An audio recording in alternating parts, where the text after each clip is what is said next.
Assalamualaikum warahmatullahi wabarakatuh. Perkenalkan, nama saya Eniati dengan NIM A1H1240005. Pada video kali ini saya akan memaparkan materi filsafat pendidikan yang ditujukan untuk memenuhi tugas mata kuliah ini. Sebelumnya saya ucapkan terima kasih kepada Ibu Dr. Siti Rahmaniar Abu Bakar SPD MPD selaku dosen pengampu mata kuliah ini. Baik, langsung saja bab 1, ruang lingkup filsafat ilmu. 1. Ilmu sebagai objek kajian filsafat. Pada dasarnya, setiap ilmu memiliki dua macam objek, yaitu objek material dan objek formal. Objek material adalah sesuatu yang dijadikan sasaran penyelidikan, seperti tubuh manusia adalah objek material ilmu dokter. Adapun objek formalnya adalah metode untuk memahami objek material tersebut, seperti pendekatan induktif dan deduktif. Filsafat sebagai proses berpikir yang sistematis dan radikal juga memiliki objek material dan objek formal.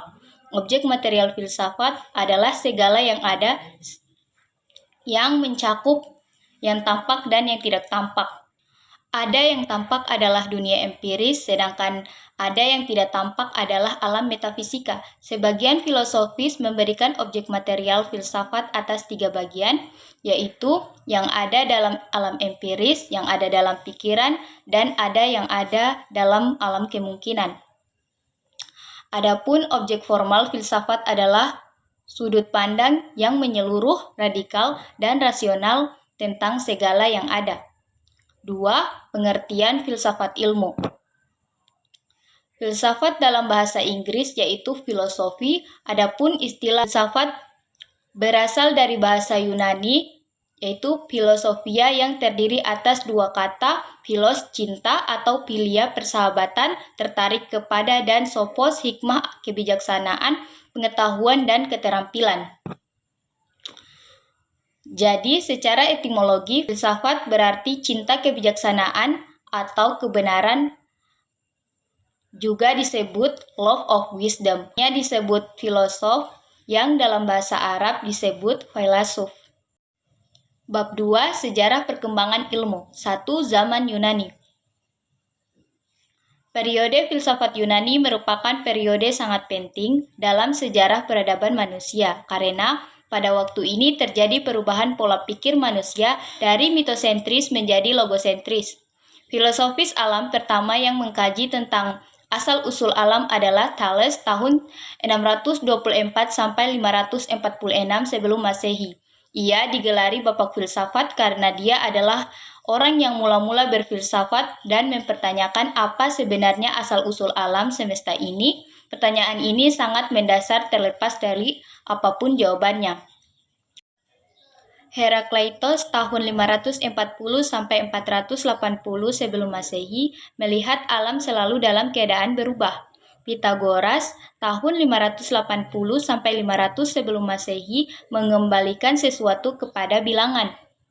Anaximandros tahun 610 sampai 540 sebelum Masehi, substansi pertama itu bersifat kekal. Plato tahun 439 sampai 347 sebelum Masehi, kebenaran umum adalah rujukan bagi alam empiris, filsafat alam dan filsafat manusia. 2. Perkembangan ilmu zaman Islam. Dilacak akar sejarahnya, pandangan Islam tentang pentingnya ilmu tumbuh bersamaan dengan kemunculan Islam itu sendiri. Ketika Rasulullah SAW menerima wahyu pertama yang mula-mula diperintahkan kepadanya adalah membaca. Perkembangan ilmu muncul pasca fitnah Al-Kubra karena pada saat itu muncul berbagai aliran politik dan teologi. Nama-nama filosofis Islam yang dikenal yaitu Al-Mansur, Al-Ma'mun, dan Harun al-Rasyid. Pada abad ke-18, Islam mengalami kemerosotan. Dalam bukunya The Reconstruction of Religion Thought in Islam, Iqbal mengatakan bahwa penyebabnya adalah hilangnya semangat ilmiah di kalangan umat Islam. 3. Zaman Renaissance, abad 15-16. Penemuan-penemuan zaman Renaissance yang pertama ada Leonardo da Vinci, seorang ahli seni dan ilmuwan. Columbus, penemu benua baru. Copernicus dan Galileo, penemuan perbintangan. Newton menemukan gravitasi, the circuit projective geometry. 4. Zaman modern pada abad 17-19. Penemuan-penemuan zaman modern yang pertama, Newton, teori gravitasi, kalkulus, dan optika. Lavoisier, peletak dasar kimia. James Watt, penemuan mesin uap. Dalton, teori tentang atom. Zaman ini juga terjadi revolusi industri Inggris. 4. Zaman kontemporer. 1. Teknologi rekayasa genetika. Teknologi cloning oleh Dr. Gurdon tahun 1961 memanipulasi telur katak. Tahun 1963, Dr. Jerry Hall melakukan cloning embrio manusia dengan teknik pembelahan namun tidak berhasil. Tahun 1997, Dr. Ian Wilmut melakukan cloning mamalia yaitu domba. Selanjutnya dilakukan cloning pada lembu, tikus, dan kera. 2. Teknologi informasi. Tahun 1937, Howard Aiken merancang IBM Mark VII sebagai cikal bakal komputer. Tahun 1951, Escher dan Moseley merancang komputer sebagai awal dari komputer. Tahun 1997 di San Francisco memperkenalkan PC atau personal computer, kemudian mendirikan perusahaan Apple Computer Inc. Terjadi juga penemuan internet. Bab 3. Pengetahuan dan ukuran kebenaran. 1. Hakikat dan sumber pengetahuan. A. Realisme. Teori ini mempunyai pandangan realistis terhadap alam. Pengetahuan menurut realisme adalah gambaran atau kopi yang sebenarnya dari apa yang ada dalam alam nyata atau dari fakta atau hakikat. Idealisme. Ajaran idealisme menegaskan bahwa untuk mendapatkan pengetahuan yang benar-benar sesuai dengan kenyataan adalah mustahil.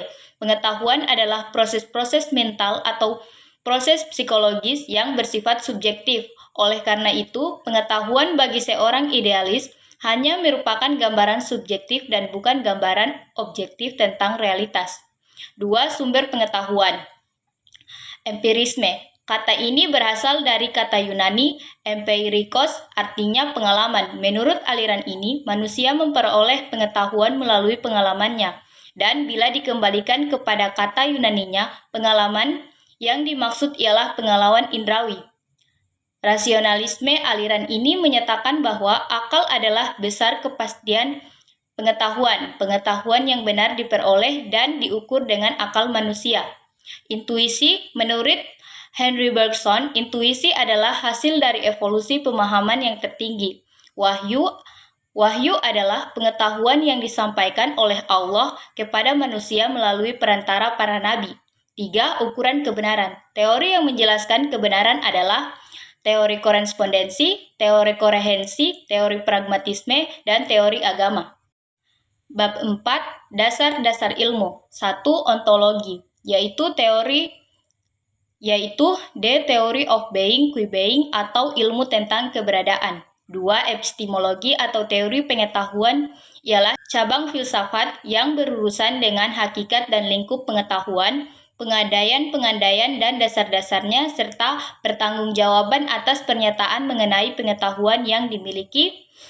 Teori ini juga merupakan cara atau alat untuk mengetahui sesuatu. 3. Aksiologi. Aksiologi disebut juga dengan teori tentang nilai.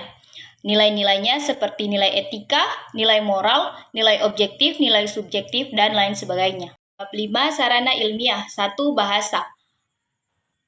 Unsur-unsur bahasa yaitu ada simbol-simbol, simbol-simbol vokal, dan simbol-simbol vokal arbiter.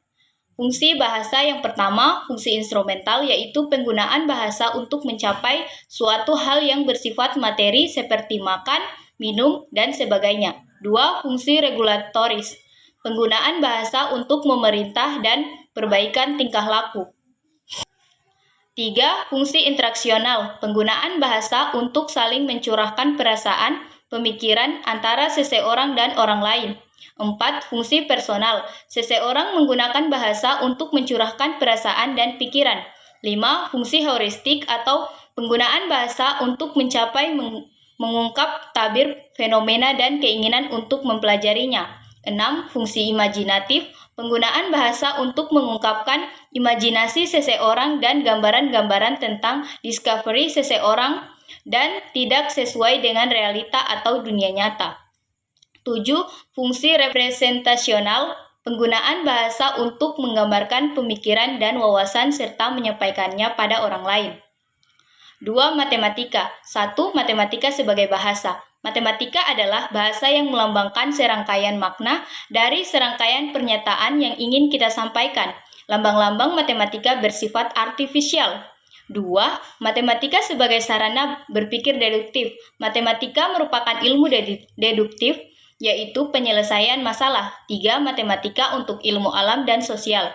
Kontribusi matematika dalam perkembangan ilmu alam lebih ditandai dengan penggunaan lambang-lambang bilangan untuk penghitungan dan pengukuran, di samping hal lain seperti bahasa, metode, dan lainnya.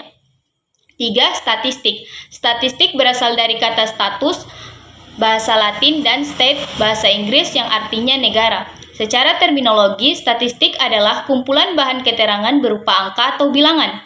Tujuan statistik dapat dirumuskan sebagai tujuan praktis dan kegiatan keilmuan. Kedua tujuan sebenarnya tidak mempunyai perbedaan yang hakiki karena kegiatan keilmuan merupakan dasar dari kegiatan praktis. 4. Logika. Logika adalah sarana untuk berpikir sistematis, valid, dan dapat dipercayai. Sekian materi yang dapat saya paparkan, kurang dan lebihnya mohon dimaafkan. Saya akhiri. Assalamualaikum warahmatullahi wabarakatuh.